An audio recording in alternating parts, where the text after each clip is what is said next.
James, this is very nice to have you here and have the possibility to talk to you. You are one of the most renowned names in the context of photobiomodulation worldwide.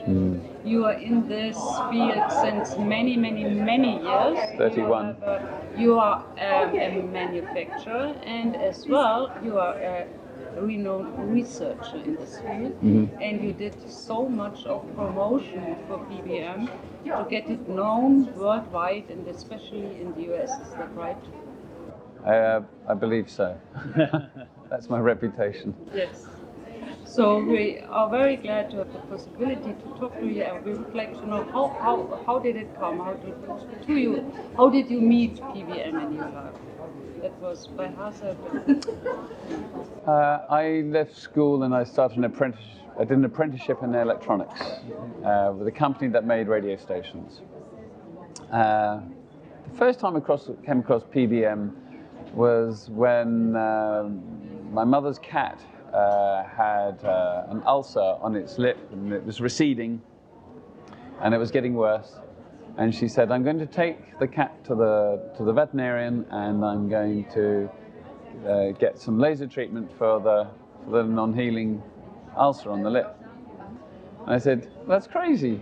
Why would you put a laser beam on a cat like that? Because lasers, they cut things, don't they? I mean, well, whatever. I paid no more attention, and the cat had the treatment, and right, the ulceration stopped, but I didn't think any more about it, and that was in 1983. To cut the story short, the change in my career, I did end up working for a company that helped raise government grants for research, for small businesses to help them grow and help them get research money. And this company was, one particular company was a laser company, and they had a project with a research hospital in London called Guy's Hospital. Had a very famous head of department in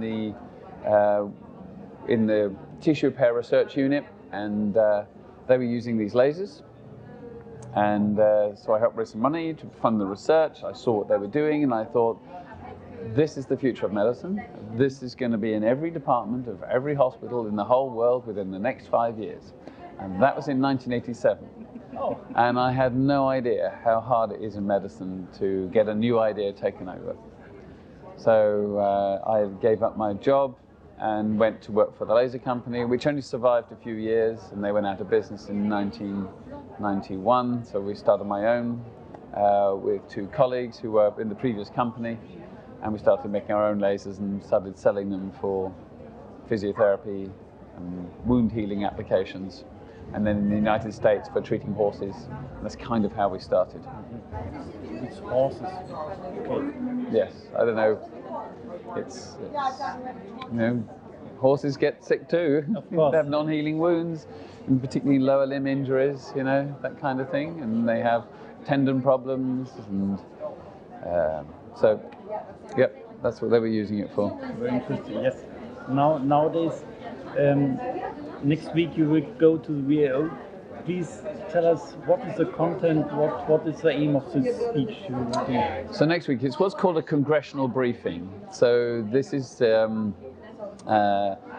speaking to politicians in Washington DC about how light is a good alternative to medications. So instead of taking non-steroidal anti-inflammatory drugs like ibuprofen, instead of taking acetaminophen, which in the UK's popular brand would be paracetamol, and instead of taking opioids, there's an alternative treatment with light. And you know that in the United States and across the developed world there is an opioid crisis now. Because gradually the non-steroidal anti-inflammatory drugs doctors and dentists are being advised not to be using them because they cause problems for your stomach and for your heart potentially. And then acetaminophen, paracetamol, is potentially dangerous for your liver. And they both cause high levels of mortality. And now, so doctors have used more opioids as a consequence because they're not supposed to be prescribing so much of the others, and opioids are even worse, it turns out, because of their addictive nature. And it's not that they're addictive. I mean, a lot of people have to take opioids after serious, major surgery, and particularly after dental surgery. And opioids don't actually deal with your pain. They just mean you don't care about your pain. And so opioids for the patients mean they don't care so much about their pain, but their other problems in life tend to feel less severe. You care less about your other problems in life. So if you have problems, with your boss or with your family, you give up, you don't care so much. Problem that makes it addictive for people who have a stressful life. So that you develop an addiction. And there are other ways to be dealing with pain. And so my job next week in Washington is to persuade people that they should be spending more money on researching photobiomodulation, because it doesn't just relieve pain, it actually helps the patient heal as well. It helps people get better. And I don't know anything else that does this. But you go inside in the social interaction, I think. Oh, that's an important component, I think, of getting people off of opioids. I mean, there's two halves to this problem. A, how do you get people off opioids who've developed an addiction? And the other one, which is how do you stop giving people opioids in the first place? So that's an easy one to solve. We can do that with light.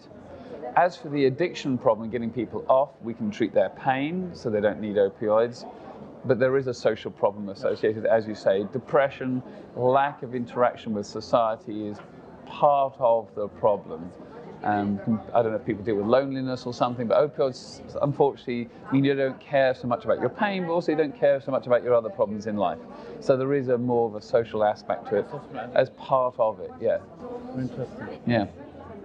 Very wise of you to know that, by the way. Oh, yes, we're happy to see the results you bring us. Yes. Thank you very much. Good luck for the mission. Mm-hmm. And I hope we will meet us next year. Well, there isn't one of these meetings next year, but in 2 years' time there's another World. But if you're planning to be somewhere else? The interval is 2 years.